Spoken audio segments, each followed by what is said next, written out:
Hello and welcome to the Overshadow Shadowcast with your hostess, Abigail. Unfortunately, Tommy is unable to record this week, but he might be able to record next week, but he said he'd let me know depending if his situation changes or not. So I'm here again, and I hope you like it. I'll just get right into what I've been playing this week. This sounds very strange without Tommy here, because normally we'd have a bit of banter.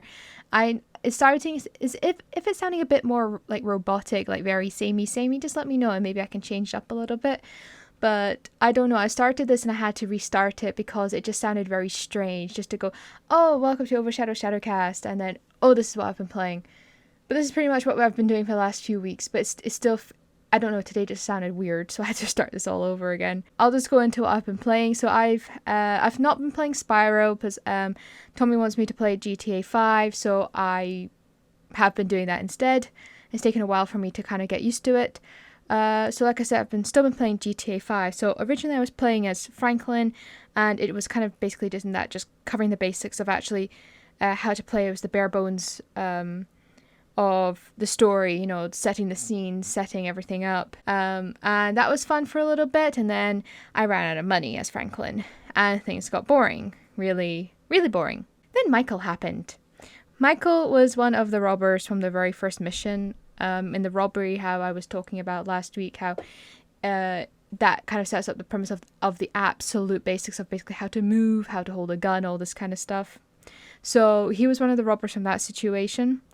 And when he pops up again, all hell basically breaks loose. And it really sets off the main story. So that is the catalyst for everything getting set off. When Michael appears, it's the point where you are able to play both as Michael and as Franklin. There are missions as each player, plus side quests. I think that's what they're called, side quests, because it's not part of the main mission, that you can play as either. So you have missions that you can play that you have to play specifically as Michael and specifically as Franklin. And then there are missions, side quests, where it doesn't matter who you're playing with. I believe it doesn't matter who you're playing as. And you can just basically just go about and helping people. You can like help robbers get away. You can save people's lives, all this kind of stuff. And also after a while, I was able to figure out how Franklin can make more money, which is by racing. And also sometimes some of the side quests also give you money, because I kept asking Tommy, it's like, Tommy, Franklin's ran out of money. How do I fix this? And he just said, oh, I don't know. And I'm like, you're the one who's supposed to be helping me. You're the one supposed to be helping me, and you don't know how he can make money? I thought you played this game before. But I was able to figure it out. It is by racing, and you can also make quite a lot. And what I actually like about the racing is that, yes, it does cost to enter a race, with it getting progressively more expensive. But as soon as you enter one, you can replay it as much as possible till you actually win. So I think the first race you cost $500 to enter, and then it, I think, goes up to 1,000, then 1,500. So I think it's in 500 increments of being able to do a race, and each race gets progressively more difficult as well because there's sharper turns and all this kind of stuff. And like I said, I really enjoyed the fact that you can replay a race as many times as you like. It doesn't, like, if you start off at night, it's gonna, the time still moves, so the sky gets lighter and lighter, but it just seems that you can just basically replay the mission over and over again, the race over and over again, and that is very, very handy. As for some reason, I decided to enter a race, the second most difficult race, in a mini convertible. No idea why I decided to do that. I think my logic behind it is the fact that I thought I had to do that race then and there, and the only car I was in had just happened to be a mini because I stole it from somewhere as Franklin, and that was very, very a very, very bad decision, because I was like, oh, I've entered a race with a mini. Oh, it can't be that bad, because I'm pretty sure they used to race minis, so hopefully they put some real world aspect into this mini. It was very difficult. It was very, very difficult, because I just kept oversteering or understeering, and I was just flying about the place. It was ridiculous. And I actually had to use Franklin's power as often as possible. I'm still not entirely sure what his power actually does, but it slows the picture down and I'm able to control the car better. So you can, on the Xbox, oh, here we go, to think about it, you have to press down both joysticks, and I'm probably going to get before we get told off. They're not called joysticks. They're called something else. I don't know. On the left joystick or the right joystick. I'm going to call it that. And if you don't like it, then tough potatoes. Like I said, using these powers, it basically slows the picture down. I thought that you basically go faster, but I think it's just that you've got a lot more control for a specific amount of time. And then as the time runs down, your car, the scene gets faster and faster. And you seem to really just go very, very fast as soon as like the power outage runs out, or I don't know what you call it, the power bar thing. So I've been playing through this as both characters, and I'm not sure who I enjoy playing as more. Just now I'm playing as Franklin and just driving about and, like I say, doing loads of missions and races, because in order to be able to do that, you need to get up some of your stats, and in order to be able to do that, you need finance to actually go and do stuff like the races and stuff like that in order to get your racing up. Michael's also a really fun character to play as well, because he's got the family aspect of it, because he's got 2 kids. He's got a son and a daughter. I think they're supposed to be in their late teens, early 20s, and he's also got a wife. Franklin has, I think, his aunt Denise, but she doesn't really interact with him all that much. She's kind of just like a side character. I can't really talk to her, and at least I've not been able to figure out how to do that. Tommy's given me advice of basically just hang out with everybody, because you've got a cell phone, and it is a cell phone because it's in America, and you can contact people. I don't think you can message people, but you can call people, and you can access the internet and things like that. Sorry, that was me slapping my leg. You can do all this kind of stuff. It's starting to get more into the story, like I said, because Michael seems to be the catalyst that's causing a lot of these events to actually unfold. But at the moment, like I said, I'm just trying to get a lot of my stats back up, as I do have the habit of games I've played in the past, I've not really done the groundwork, and so when I actually go to do it, it's incredibly difficult. By the way, I'm really, really sorry if this sounds very strange, because I don't have my headphones on, so I can't listen to this as this is going. I can't find them. I put them down and I can't find them. This is the life I live, where I'm literally that person that will put something down, goes to pick it up 5 minutes later, cannot for the life of me remember where the heck I've put it. So I apologize, the audio is not all that great. But yeah, I'm enjoying GTA 5. I've been instructed I am not allowed to play GTA Online as of yet, even though I technically went and created a character. But yeah, it's good. Some of it's quite grimy. That's the best way to describe it. There's certain aspects I'm not all that comfortable within the game, but for the overall part, if you're basically just playing the main mission, it's okay. That's how I feel. I can't wait to actually get into it, to the real nitty gritty of it, to see where this is all going to go.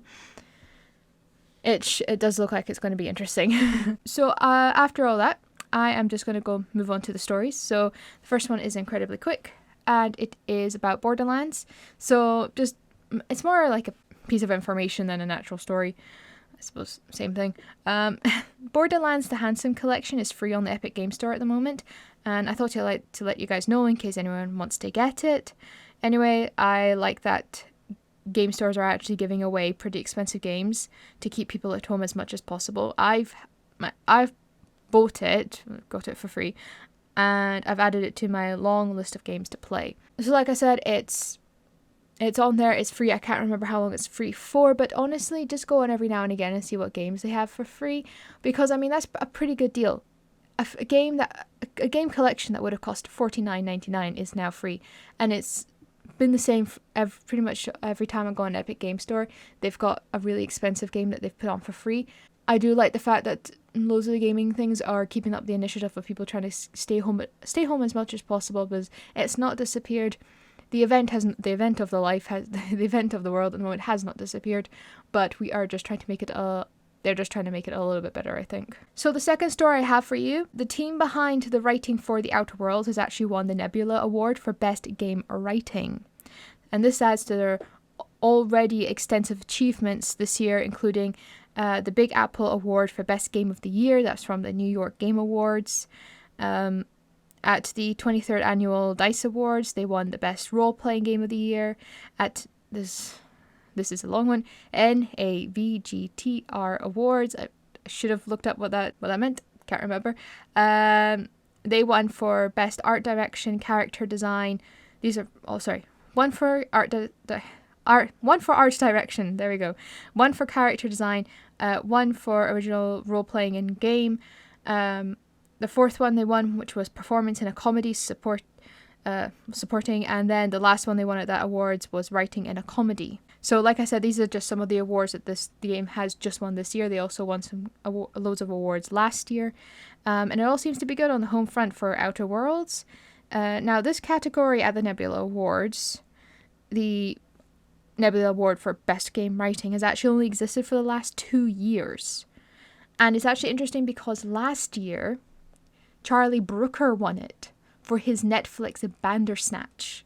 Now, from what I remember, I never watched Bandersnatch because it's technically a TV show, but I think it's an interactive TV show. So you, like, do you remember those old books where you could, if you want this to happen, go to page 100. If you want this to happen, go to page 35. And then you flip forward and backwards through the book. That's, I think, what Bandersnatch was about. But it's interesting that one last year and this is one this year. So I wouldn't have necessarily have called Bandersnatch a game, but that's just my opinion. But it's nice that Natural Games won it this year. It's also interesting because the Nebula Awards, I believe, are mainly for novels and novellas and short stories and things like that. And I think only recently they've gone into the world of gaming, which is interesting because it's the same as people say, like, a book for a musical. Like, you have the lyrics and music for a musical, and then you have the book, which is the story. So yes, I can understand how that can also be translated over to a game as well. I like the fact that it's going in this. Imagine, like, in a few years' time, if all award shows did that, included gaming, that'd be interesting. So I've just got one more story, and I think it's a good one. A couple of weeks ago, I spoke about the launch of Sony's next-gen console, the PS5. There was some possible leaked information that near the beginning of June 2nd or 4th this year, 2020, Sony would reveal the long-talked-about console. However, Sony had not confirmed anything. This was apparently a leaked memo that was kind of going about, making its way around things, and, we weren't entirely sure if this was going to happen. We did talk about the fact that Summer Game Fest was going to be happening, and that maybe during the Summer Game Fest, this is when Sony would actually announce it, that possibly they had already planned to announce it for something like E3 or something like that. But obviously with everything that's happening in the world, all that was cancelled. So that, like I said, this was just basically a possible leaked memo. Nobody knew if it was true. We kept hearing whether or not it was going to be the 2nd or the 4th of June. Well, now it looks like the intel was actually good. Sony have now officially announced that on the 4th of July, I keep wanting to say July because of the 4th. My apologies. 4th of June 2020, they will be holding an online event called the Future of Gaming. Now, on PlayStation's blog, which I'll link to in the description box down below, fingers crossed I remember to do that, they talk about how they will be showcasing games that will go along with the PS5, but not the console itself. So they've not mentioned anything that they're going to be showing off the console. They've talked about how I think they'll be going more into the DualSense controller, but not so much the console itself. I don't believe they've not really said anything about that so far. So it's unclear if we will get to see the much debated PS5 during this event, but it would seem likely to give everyone a much needed boost of joy. I mean, why would you show off games without a console? And also something that was interesting, if I remember correctly, they also talked about how they're going to be showing off how it works, how a lot of these games would work. Now, if you're going to show off how a game would work, I would suspect you're also going to be showing off the console, but possibly not. But it would seem likely that the console is going to be shown at the same time, and it would be just a really, really nice surprise if they actually did do that. So that's pretty much all I have for you guys today, and I hope that you've enjoyed this very short podcast. Again, I can only apologize that these podcasts are quite short, because obviously if Tommy and I were both in the same room, these things would, I'm not joking, these things, when we were actually go to record, sometimes they're well over an hour long and I'm cutting it back. These ones, because it's just me, it takes me about 20 minutes to record, and then I'm cutting out all the pauses that I do. So I apologize that the podcasts are quite short at the moment. I'm hoping that in the future we will actually be able to record in the same room even though possibly social distancing for the entire time. Might have to do all these outside. We don't know. I think we're just rolling with the punches and seeing what happens.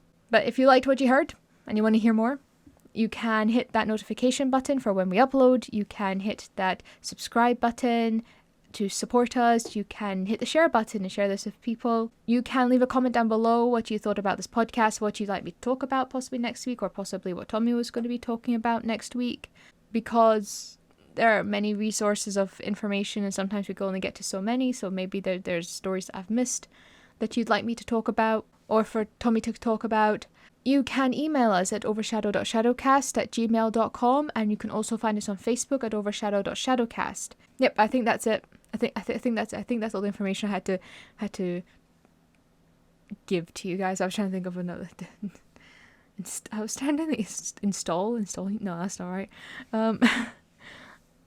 Impart all the information I had to impart upon everybody there. So I hope you guys enjoyed that, and hope everybody's staying. Again, everybody stay safe and well.